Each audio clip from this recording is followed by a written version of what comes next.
So a quick recap of market section this week. Certainly we do know that for markets at the start of this week, there have been pressure coming through with geopolitical concerns after North Korea tested their latest hydrogen bomb.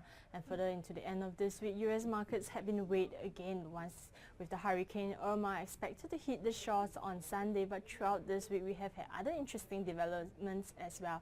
So the extension of the debt ceiling to December 15 has certainly been pleasant news, with the US market slightly lifted from the gloom over there.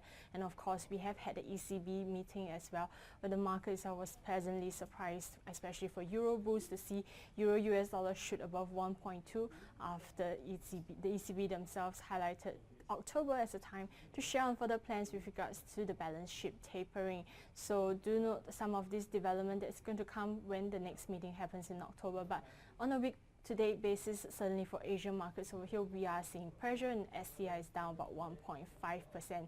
So looking to the upcoming week ahead, what are some of the items that we are going to look out for?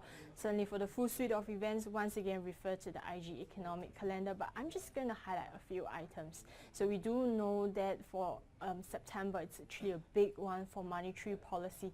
The upcoming week is going to bring central bank meetings from Bank of England and Swiss National Bank, but I do think a lot of this attention is focused ahead to the Fed FOMC meeting on 19th to 20th of September next week. So this week's inflation data is going to be quite a key important data point for the market.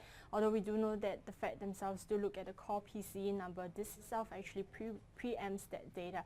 So the market's current expectations is for inflation to take up. So CPI is expected at 0.3% month-on-month from 0.1% and 1.8% year-on-year from 1.7%. So inflation itself had really been very sticky and not showing some upside trends. And for the markets itself, there have been a reason why to actually taper back a lot of the expectations with regards to interest rate rises, and even the latest rhetoric that has came through from Federal Reserve speakers, including Fed Dudley and Fed Master, had not significantly helped to reverse the situation, with the dollar index itself sliding below 91 level as we talk. So do look ahead to the inflation number that is going to come through. I think for market, that could really be a turn of event should we actually see a bit of acceleration over there.